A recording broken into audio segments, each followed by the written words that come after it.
Serialization of the Zany Time Travels of Warble McGorkle, Chapter 37 of 61.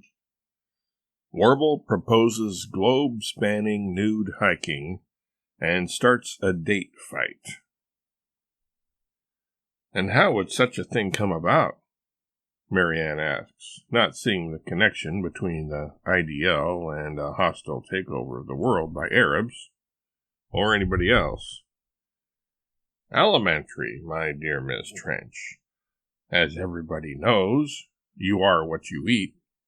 So, when the Arabs complete this vertical swath of date palm circumnavigating the globe, all in the vicinity will begin eating dates.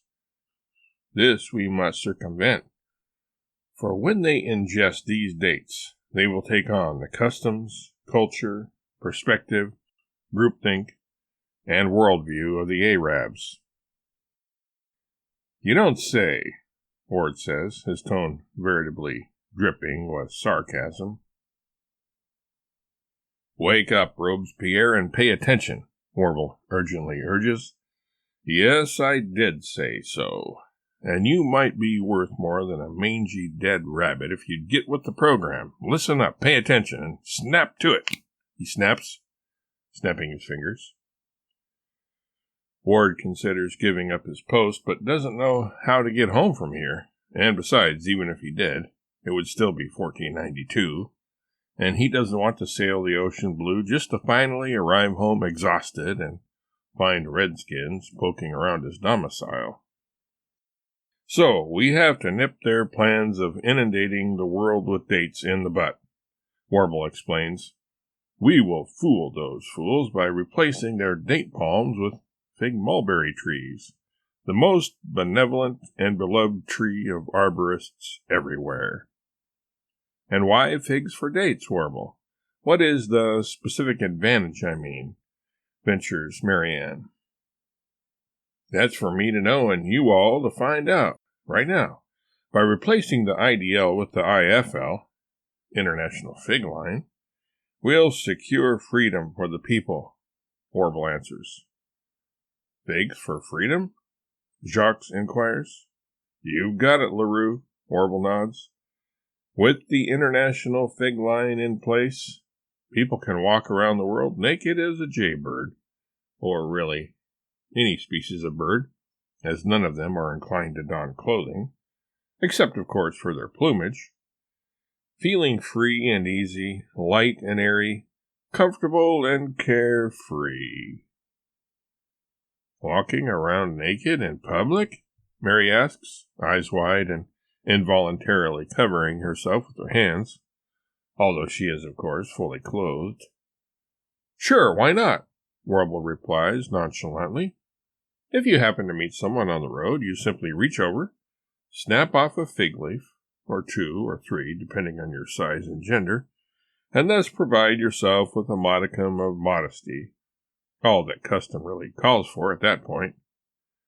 And think of the health benefits, Jacques interjects, getting into the spirit of the idea. That's right, LaRue, Warble agrees. Many people will walk all the way around the world, stirring their stumps like nobody's business, which, of course, is beneficial to one's circulation, skin tone, regularity, and general state of mind. Exactly, concurs Jacques, surprised that Warble actually got something right for once. And that's not all, my slow-witted but finally getting the point fellow travelers, Warble goes on. By walking over and under the horizon, depending on their direction of travel and doing both as they make a round trip of it, they will expand their figurative, no pun intended, horizons by coming into contact with people from all different countries and cultures. Thus, one person at a time, the IFL will bring about world peace. For who wants to drop a bomb, or napalm for that matter, on a friend of mine? Hey, Warble, you sort of rhymed, Mary notes. Mary, Warble answers, haven't you noticed by now that I always speak in the purest strains of majestic, divine, sublime poetry?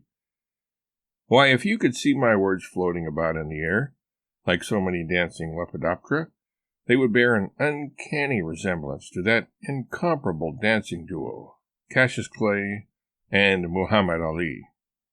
Well, Mary begins to hesitantly respond. That's a deep subject for such a shallow mind, Warble cuts her off.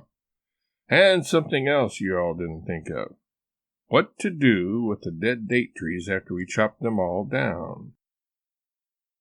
Well, it's Consumer Warble to the rescue again, Warble answers his own question. I've got it all figured out, no pun intended, perfectly and precisely. We'll load them onto slow barges, the shipping costs less that way, and send them to the Sarcasm. The Sarcasm, Ward wonders, looking like a paragon of perplexity. Don't you know anything, Robespierre? Warble answers, sighing. The Sarcasm is a giant crevasse in Germany. It makes our Grand Canyon look like a gopher hole by way of comparison. We can throw all those date trees and their foliage and brush into the Sarcasm without even making a dent in it, so to speak. It's the biggest landfill on Earth.